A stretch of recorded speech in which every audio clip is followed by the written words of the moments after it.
Bonjour Blandine. Bonjour Carole. Donc, on va peut-être se présenter pour commencer. Donc, nous sommes toutes les deux psychanalystes symboliques et thérapeutes psychocorporels. Psychanalystes symboliques jungiennes. On travaille sur l'analyse des rêves essentiellement et on fait des lectures symboliques de la vie, des scènes de la vie qui pourraient nous interpeller. Et on n'est pas ensemble là puisque tu es à Rennes et je suis dans les Alpes de Haute-Provence, à Man, pour faire cette vidéo. Mais par contre, on travaille ensemble chaque été, on co-anime des cercles de femmes, pas que, hein, on co-anime des cercles d'hommes et des cercles mixtes. Mais là, cette année, du 19 juillet au 23 juillet, on co-anime un cercle de femmes.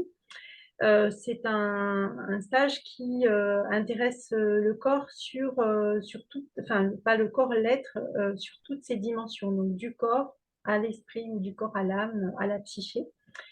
Et donc, nous avions envie de proposer cette vidéo pour nous adresser aux femmes qui sont attirées par notre proposition, mais qui trouvent que le prix est trop cher et qui se sont carrément senties refroidies quand elles ont entendu le prix de ce stage. Sachant que d'autres femmes trouvent que ce stage n'est pas cher du tout et que donc il y a tous les niveaux de perception de ce prix et du coup on avait envie de parler plus précisément du coût du stage, de notre rapport à l'argent et des résistances que l'on peut avoir avec l'argent, les résistances qui sont tout autour de ce stage. Et donc explorer la voix qui dit oui et la voix qui dit non. La voix qui dit oui en premier, puis la voix qui derrière va dire non. La voix qui dit oui, ça serait la voix du cœur, ça serait la voix de l'intuition, ça serait la voix qu'on pourrait appeler de la féminité. On en parlera plus loin. Et la voix qui dit non, ça serait la voix du raisonnable en nous, la voix de la sécurité. Euh, Pourquoi pas la voix du masculin? Je pense qu'on va l'explorer aussi et que ça, voilà, et que ça va coller avec notre raisonnement. Tu voulais le dire à ta manière. Juste reprendre que nous, cette vidéo, c'est pour se mettre en lien avec ces femmes qui nous ont contactés en nous disant qu'elles étaient intéressées par le stage et après que voilà, le coût les avait freinées. Et aller rencontrer cette voix qui dit non permet de mieux rencontrer cette voix qui dit oui, en fait. Voilà, et nous, on va vous inviter à aller explorer un petit peu en profondeur tout ce qu'il peut y avoir autour de ces voix à l'intérieur de nous. Voilà. Donc, Ouais, tout à euh, fait. on a imaginé trois cas de figure. En fait, il y en a peut-être d'autres. Tu voudrais parler de la première, hein, de la première. Oui, en fait, on a essayé de comprendre, de se mettre à la place en entendant cette phrase, il est trop cher ce stage. euh, on a essayé d'entendre ce qu'il y avait derrière, ce qui se disait derrière, en fait. Et on a imaginé trois voix intérieures, trois discours intérieurs, trois possibilités. Mm, On va peut-être les énumérer et puis après, on ira un peu explorer plus en détail les ces trois discours intérieurs. mhm, Donc, le premier, ça pourrait être une voix qui juge, une voix qui considère que le stage est trop cher, de façon assez extérieure, en fait, vraiment déconnectée de la situation de la personne, de sa situation financière. C'est plutôt une voix qui vient poser un jugement et qui dit ce stage est trop cher. mm. Et en fait, quand elle dit ça, cette voix, ben, en fait, ça, c'est difficile après d'être en relation puisque la personne ne parle pas d'elle-même, en fait. Elle parle juste, c'est une voix qui émet un avis, en fait. Mm. Donc après, on pourrait décortiquer pourquoi il est à ce prix-là, le stage, et pourquoi il est pas cher, mais c'est pas le propos de notre vidéo. On peut répondre aux personnes qui veulent savoir pourquoi il est à ce prix et pourquoi, voilà, il y a derrière des raisons, mais on va aller explorer plutôt cette voix intérieure, qu'est-ce qu'elle vient, pourquoi elle vient s'exprimer et qu'est-ce qu'elle vient dire ça, alors qu'il y a des femmes qui vont nous dire que le stage n'est pas cher. Donc Mm. voilà, c'est vraiment aller explorer les raisons intérieures. Et Et donc, il y a cette idée que, comme c'est un stage qui est très en lien, qui parle de spiritualité, qui concerne la spiritualité, il y a dans notre inconscient collectif une sorte d'association entre la gratuité et la spiritualité, puisque la spiritualité, elle est dans notre héritage, elle vient de la religion, et ce qui faisait office d'écoutant avant qu'il est psychologue, c'était le prêtre et la confession, c'était gratuit en fait. Donc il y a comme une attente, qui vient de très loin en fait, qui vient de l'histoire de notre collectif, une attente que cette dimension-là, elle soit gratuite en fait. Oui. Et ça rejoint aussi cette dimension de la spiritualité qui serait un peu comme éthérée, qui serait un peu déconnectée du corps. Et du coup, si c'est déconnecté du corps, c'est difficile d'attribuer une valeur matérielle parce que c'est quelque chose qui flotte un peu dans l'air, voilà, du coup, on n'a pas besoin de le payer. Et nous, tout notre travail de notre approche de la spiritualité, c'est de reconnecter justement cette dimension spirituelle au corps. Et c'est pourquoi nous, on s'est engagé aussi dans notre vie et qu'on consacre notre vie à ce travail-là. Donc, on a payé des formations. Il y a un coût très élevé sur ces formations. On consacre tout notre temps à ça, en fait. Et que nous, on a des familles, voilà. Donc, nous, c'est important pour nous qu'on puisse recevoir une rétribution pour pouvoir continuer à faire à poursuivre cet engagement en fait. Mhm.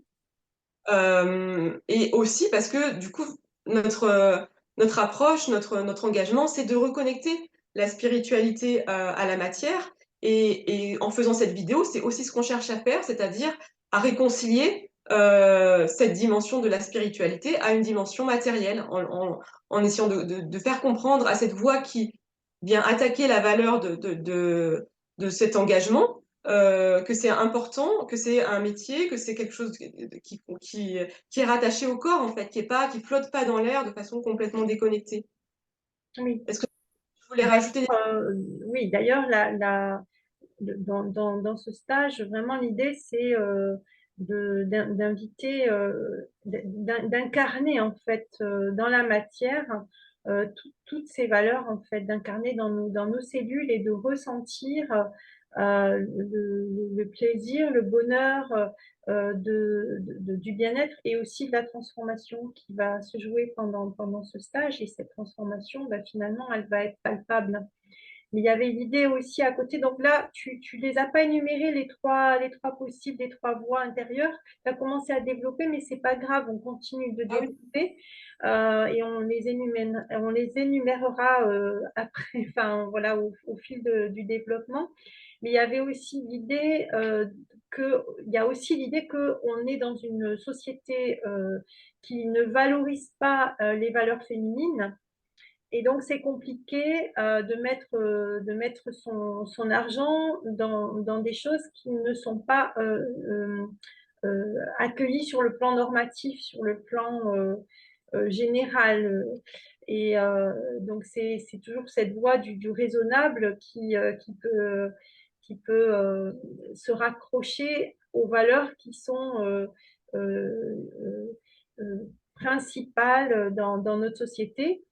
Et alors que, est-ce que ces valeurs qui se vivent dans notre société sont des valeurs qui aident le monde à se transformer, qui aident l'humain à être bien, à être heureux? Peut-être qu'on le développera un petit peu plus loin.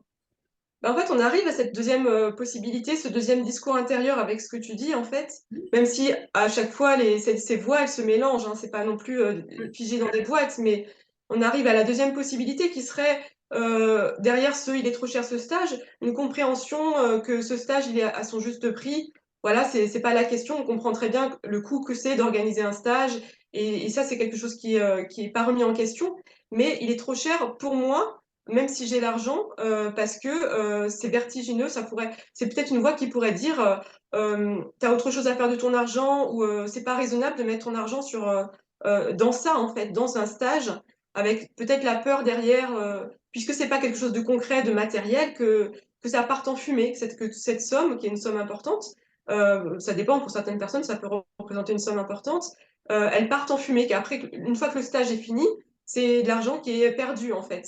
Mm, mm. Et ça parle justement de ce que tu disais, cette voix du masculin qui est la pensée dominante dans notre société. C'est là où on accorde la valeur dans la société, la dimension du masculin. Et du coup, on va préciser ce que c'est que ce masculin symbolique. Parce que c'est pas les hommes, on parle pas là des hommes et des femmes, on parle de valeurs masculines et de valeurs féminines. Et le masculin symbolique, c'est de l'ordre du matériel, du palpable, du concret. C'est aussi de l'ordre de la pensée, de concevoir, de conceptualiser, de réaliser, de s'affirmer, de créer des choses, d'obtenir, voilà, de construire. Et la féminité, c'est plutôt donc ça correspond au concept du yin et du yang en Asie en fait. Et la féminité, ce serait plutôt tout ce qui est de l'ordre de l'intériorité, de ce qui se voit pas, de ce qui se laisse transformer, de ce qui accueille, de ce qui écoute. Et on voit que dans la société, ces valeurs-là, elles sont beaucoup moins, même sur le plan matériel, elles sont beaucoup moins reconnues, on leur accorde moins de valeur. Par exemple, toutes les femmes qui se consacrent du temps à élever leurs enfants, il n'y a pas une valeur matérielle, financière qui est posée là-dessus. Tous les métiers qui sont de l'ordre de l'écoute, de cette qualité d'écoute, de ce soin aux autres, ce service aux autres, se mettre en service, c'est beaucoup moins valorisé, c'est beaucoup moins reconnu en fait. Tout à fait. Et, euh, et voilà, et du coup, c'est pour ça que c'est aller à contre-courant de poser de la valeur sur un stage qui parle de ça, qui concerne ça, qui concerne les valeurs féminines. Ça demande un effort parce que c'est pas naturel. Nous, on a tous et toutes été baignés dans ce bain où la valeur, elle va au masculin. Et ça demande, et sur un plan analytique, nous, dans notre démarche, on parle de l'ombre et de la lumière. Ce qui est de la persona et de l'ombre, en fait, et ce qui est de l'ordre de la persona dans notre société, c'est ces dimensions masculines. Et la féminité, elle est reléguée dans l'ombre. Et c'est aller faire un pas vers tout ce qui est relégué en nous, ce qui a été étouffé, que de poser de la valeur dessus. Et c'est déjà un soin à la féminité à l'intérieur de nous que d'accorder de la valeur à ce stage, en fait, de faire cette démarche et de poser de la valeur sur cette dimension-là. C'est déjà un soin à l'intérieur de nous. Oui, si je reformule, tu parles de masculin et de féminin, on pourrait parler de valeur de l'avoir et de valeur de l'être. Mm. Parce que voilà, les valeurs de l'être, ce sont des valeurs qui font que, enfin, qui sont tellement peu valorisées que pour rester dans l'avoir, on va peut-être avoir des difficultés dans sa vie, par exemple, se maintenir dans une activité professionnelle qui va nous prendre toute notre vie au point que le corps il n'en puisse plus et qui provoque il provoque un burn-out. Et donc, est-ce que, enfin, jusqu'où on peut aller, jusqu'où on va dans nos vies, si on sert ces valeurs de l'avoir et non celles de l'être, parce que le burn-out, il est vraiment là pour nous tirer une sonnette d'alarme et pour nous dire où est-ce que tu places ton énergie et à trop vouloir nourrir les valeurs de l'avoir qui sont évidemment un petit peu nécessaires pour l'instant, on ne peut pas vivre d'amour et d'eau fraîche, mais qu'est-ce qui peut se passer si on ne s'occupe que de ça? Et je pense que un corps qui dit stop peut dire, je veux dire justement stop à tout ce système. Et du coup, le stage que l'on propose invite justement à faire tout l'inverse. Voilà, je te laisse reformuler peut-être à ta manière, comme tu aimes bien le faire, si tu as envie. Oui, tu as parlé de l'avoir et de l'être et de à quel point on peut ne pas s'écouter. Et ça nous invite à faire une distinction entre s'écouter au niveau du corps et s'écouter au niveau de l'intériorité, en fait, parce qu'il y a deux niveaux de résistance. Sur un plan collectif, la femme, elle est habituée, t'en parles très bien, en fait, peut-être je t'inviterai à le faire, elle est invitée à être au service des autres. Puisque c'est pas reconnu, du coup, toutes ces qualités-là, voilà, on demande aux femmes sur un plan collectif d'être dans l'abnégation d'une certaine façon, de se rendre, se rendre utile, être au service des autres. Euh, et une des résistances derrière je suis mal à l'aise avec le fait de m'offrir ce stage et de poser une telle valeur sur une démarche de bien-être et de transformation, ça pourrait être une voix qui vient interdire à l'intérieur de la femme prendre soin d'elle, en fait, s'écouter, prendre soin d'elle parce que dans le collectif, il y a, pas pour toutes les femmes, mais pour beaucoup de femmes, un interdit à prendre soin de soi. On est tourné vers les autres, il y a une sorte d'injonction collective de prendre soin des autres. Et, et voilà, ça c'est la première des résistances. Oui, Elle alors, est pour toutes les femmes. Peut-être tu ouais. veux développer. Oui, parce que je pense que c'est compliqué pour une femme quand elle peut avoir des temps, des espaces-temps où elle a rien à faire. euh, Ça va être compliqué de se faire du bien, d'aller se faire plaisir. Elle va vouloir toujours chercher à faire ou à rendre service et elle va pas forcément aller voir au-dedans, prendre le temps de se poser en elle pour voir si elle vit bien à son rythme, si elle écoute sa respiration, si elle écoute son corps, si elle écoute ses rêves, si elle écoute alors ses rêves au sens propre comme au sens figuré. Mais je crois qu'il y a une inaptitude à aller vers soi parce on n'a pas appris dans notre société et on a valorisé en effet le service aux autres en tant que femme. Et du coup, c'est peut-être compliqué de mettre une somme d'argent dans ce genre de stage parce que ça ne fait pas partie d'un fonctionnement en fait habituel, connu. Oui, pour conforter ce que tu dis, moi j'étais très frappée. Ma maman, elle m'a raconté que quand elle était elle a grandi dans un village paysan, en fait, rural, et que la pire des insultes pour une femme, c'était, elle entendait des fois des femmes qui parlaient d'autres femmes et qui disaient, celle-là, elle s'écoute. Et ça, c'était, mais la pire des insultes, hein. Une fois qu'on avait dit ça, on avait tout dit sur la femme, quoi. Et vraiment, je pense qu'il y a vraiment ça, on a des traces en nous, on est porteuse de cette mémoire-là, de cet interdit à s'écouter. Alors, il y a eu vraiment un gros travail depuis je pense, mai 68, avec toute une vague de yoga qui est arrivée, qui fait qu'il y a beaucoup maintenant de femmes qui s'autorisent à s'écouter dans le corps. Euh, et ça a quand même beaucoup changé. Il y a des femmes pour qui ce ne sera pas le frein, mais il y a une autre résistance qui est commune à toute l'humanité et qui a été étudiée par les psychologues et par les bouddhistes depuis très longtemps. Et c'est les résistances donc du moi pour les psychologues et de l'ego pour les bouddhistes.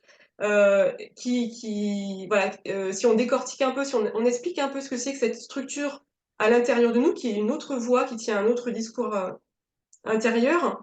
Le moi ou l'ego, c'est la structure qui se met en place, qui se construit à l'enfance. En fait, quand on arrive dans notre famille, il y a des choses qui sont autorisées, puis il y a des choses qui sont interdites. Et l'enfant, il doit s'adapter à l'environnement dans lequel il grandit. Ce qui est autorisé et ce qui est interdit, c'est par la famille, mais c'est aussi par la société. Et, euh, et donc, il va s'adapter. Et il y a des choses de lui qu'il va refouler, qu'il va mettre dans l'inconscient pour pouvoir survivre. Et il va développer des stratégies d'adaptation. Et ces stratégies, elles vont voir que ça marche, elles vont maintenir l'enfant en survie, et le but de ces stratégies, ça va être de maintenir l'enfant en survie. Donc elles vont se solidifier, se rigidifier au fur et à mesure de la croissance, et elles vont devenir une sorte de structure identitaire qui prend les commandes, qui prend les décisions, et dont le but, c'est de maintenir la survie, et donc de répéter du même tout le temps, en fait. Et, euh, et donc, cette structure, c'est elle qui est aux commandes, c'est elle qui a le portefeuille, et elle veut surtout pas se remettre en question. Et ça, c'est vraiment, je pense que c'est la résistance la plus fondamentale à tout le travail intérieur, en fait. C'est cette voix qui ne peut surtout pas changer, en fait. Et tu parlais des burn-out, en fait, c'est ça qui explique pourquoi on va jusqu'au burn-out, pourquoi on va jusqu'à à des crises de vie si colossales parfois, alors qu'on sait très bien qu'on va pas bien dans notre vie et qu'on n'entend pas cette voix qui dit ça va pas, en fait. Pourquoi on va pas, comme quand on a quelque chose dans le corps qui nous fait du mal et que c'est plus facile d'aller voir un médecin parce voilà, on a une ampoule dans le pied, ça fait mal de marcher avec, on va voir un médecin et on peut avoir une information que ça va pas du tout, on n'est pas bien dans notre vie et pour autant on va pas faire les démarches, on va pas demander de l'aide parce que cette voix, elle vient couper court, elle vient dire non et elle viendra utiliser tous les arguments possibles dont l'argument de l'argent principalement, parce qu'il marche très très bien, pour dire non, ne t'autorise pas ce stage en fait. Tout à fait. Et c'est vrai que du coup, je rebondis sur le stage que l'on propose qui justement permet de fissurer cette, euh, cette carcasse de protection qu'on a mis en place inconsciemment et qui était nécessaire à un moment donné de la vie et pour aller voir qu'est-ce qu'il y a derrière, cette fameuse voix féminine qui nous dit j'ai envie d'aller faire ce stage, j'ai envie de me faire du bien, j'ai envie de me faire plaisir, j'ai envie de me transformer parce que est-ce bien raisonnable si on écoute cette voix de la raison que de rester raisonnable toute sa vie à un moment donné, de toute façon, notre corps ou la vie va se charger de dire, bah non, là, c'est plus possible de rester dans ces configurations-là, dans ce système-là qui a été mis en place à un moment donné, mais qui n'est plus utile, qui n'est plus valable. Et la vie nous pousse à évoluer. Et donc, une crise, ça va être le signe que c'est le moment de faire quelque chose. Enfin, c'est vraiment le moment, parce que on Oui, a est-ce que c'est tellement... nécessaire d'attendre la crise? En fait, la question, elle est là Voilà. aussi. Est-ce qu'on est obligé d'attendre ce seuil de souffrance Mm, pour faire quelque chose? Est-ce qu'on peut pas s'offrir ça avant d'arriver à ce stade de mal-être, en fait? tout à fait. Mm. Et donc, cette voix qui vient dire non et qui vient contester la valeur du stage par l'argent, par la question de l'argent, elle vient justement attaquer, elle vient parler d'une part de nous qui, à la fois, veut protéger, mais en même temps qui veut pas, qui ne veut pas euh, accorder de la valeur au bien-être, à la libération, en fait. Parce elle cherche à protéger, mais d'une façon très maladroite. Et on prend en compte, on entend ce besoin de protection dans le stage. On va poser justement un cadre, une protection qui peut remplacer cette voie qui cherche à protéger pour pouvoir permettre de s'ouvrir et d'aller à l'intérieur explorer et ouvrir et penser des blessures et rencontrer des parts de nous qui n'ont pas pu être rencontrées, qui ont été mises au placard en fait. Mais Avec c'est on a besoin de cette protection et nous, on pose dans le stage cette protection qui va remplacer la protection de la voix, de l'ego, du moi qui est là pour blinder en fait, qui là pour le coup génère de la souffrance en fait. Oui, oui. Donc nous, on va faire ça avec beaucoup de douceur, hein, parce que je veux dire, les résistances, elles sont là, et si elles sont là, c'est bien pour une raison, et on ne va pas voler en éclats les résistances. On va prendre le temps de les laisser tomber toutes seules, et il y a aucune intrusion de notre part. On accueille ce qui se montre, et voilà, au moment où ça se montre, et quand c'est prêt à s'ouvrir. C'est pour ça que le travail dans un groupe est puissant parce qu'il y en a peut-être qui n'auront pas la possibilité de s'ouvrir, qui auront peur. Donc, ça va nous amener après sur la question des peurs, c'est ce que je voulais dire. Mais je fais cette Ouais. parenthèse pour parler de la puissance du travail en groupe parce qu'il y en a peut-être qui vont oser s'ouvrir parce qu'elles sont prêtes pour ça, même si c'est un petit peu vertigineux, pour reprendre ton mot. Mais une fois que c'est fait, ça fait ouf et puis ça aide tout le monde en fait à s'ouvrir et c'est ça qui est génial, qui est incroyable et c'est pour ça qu'on adore faire des stages d'été. C'est parce que le travail individuel est très intéressant en tête à tête, mais le travail collectif amène une dimension à la fois de sécurité, à la fois de sororité et à la fois d'ouverture par voie de résonance. Voilà. Mais donc, je Ouais, voulais... c'est bien d'en parler. C'est vrai que Mm, ces deux approches sont tellement complémentaires en fait, et que si on veut vraiment accéder à cette transformation, cette libération, pour nous, en fait, on a constaté dans notre vie personnelle et aussi dans notre accompagnement que on a vraiment besoin des deux. Les deux sont utiles et nécessaires en fait. mm, mm. Et ça nous amène du coup à Voilà. le troisième discours intérieur qu'on a imaginé qui pouvait s'exprimer derrière ce il est trop cher ce stage. Et ce serait du coup payer ce stage, ce serait me mettre en danger. Mm. Est-ce que tu veux en parler Alors, il y a le danger financier. Non, voilà, c'est payer ce stage. Moi, je ne peux pas payer ce stage parce que ça va me mettre en danger financier.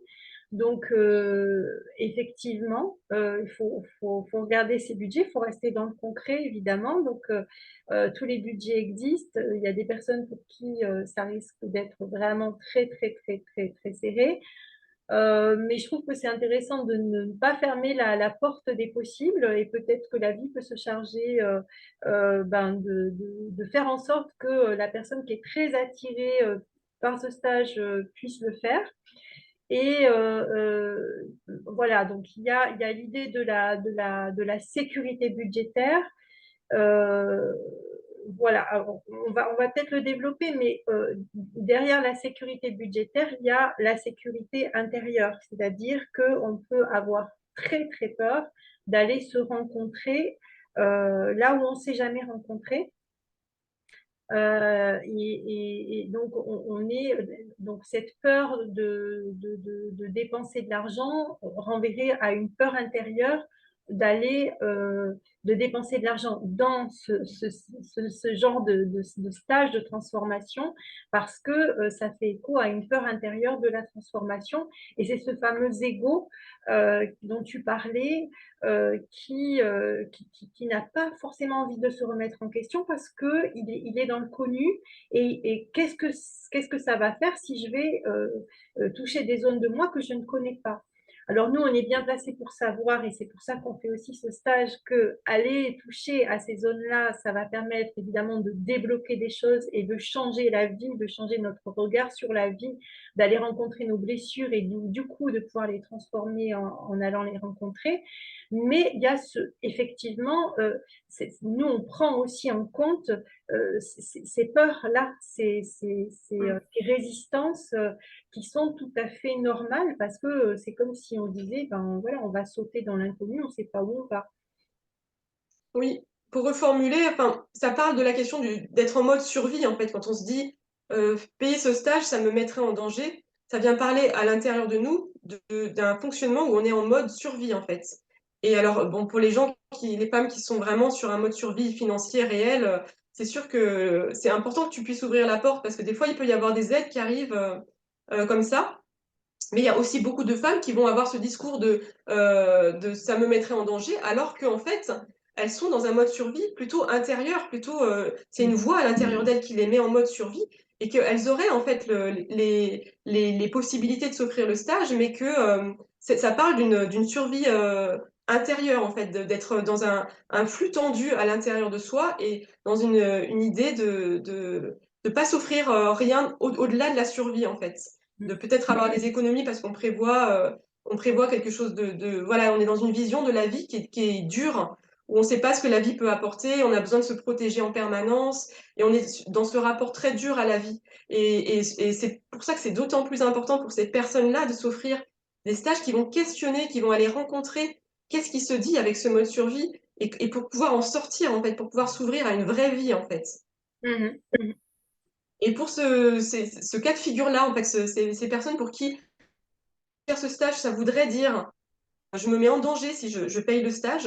En fait, on a une opportunité, on a un cadeau magnifique d'une de nos participantes qui, euh, qui a fait voilà, qui est fidèle des stages et qui a éprouvé à quel point pour elle, ça avait vraiment ouvert des choses, ça avait libéré sa vie et qu'elle est en chemin, elle continue. Et en fait, depuis l'année dernière, enfin, elle a proposé l'année dernière, elle propose cette année une somme parce que elle sait que pour elle, c'est confortable et que pour d'autres personnes, ça l'est beaucoup moins. Et elle veut offrir la possibilité à une autre femme pour qui ce serait juste, pour qui ce serait une mise en danger. Elle voudrait aider une autre femme à venir au stage, en fait. Euh, et on s'est rendu. Avec la somme de 100 euros. On n'a pas parlé du prix du stage. Peut-être que je Oui, peux faire une petite parenthèse pour dire que notre stage coûte cette année 590 euros, sauf si on s'inscrit un mois avant le stage, c'est-à-dire avant le 19 juin, jusqu'au 19 juin. Et là, c'est 550 euros. Dans ça, le... Ouais.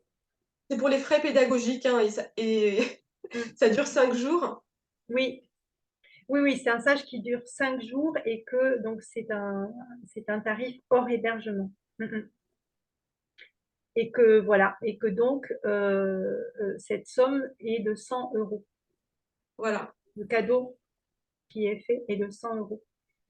Et donc, ça permet à toutes les femmes qui sont dans avec ce discours intérieur de ça les mettrait en danger, d'aller observer en elles si cette somme de 100 euros s'adresse à elles. En fait, il y a eu l'année dernière des femmes qui nous ont dit ce stage m'attire, mais financièrement, je peux pas. Et quand on leur parlait de cette somme, elles se sont rendues compte, ça faisait comme lever le voile de ce déplacement de l'argent.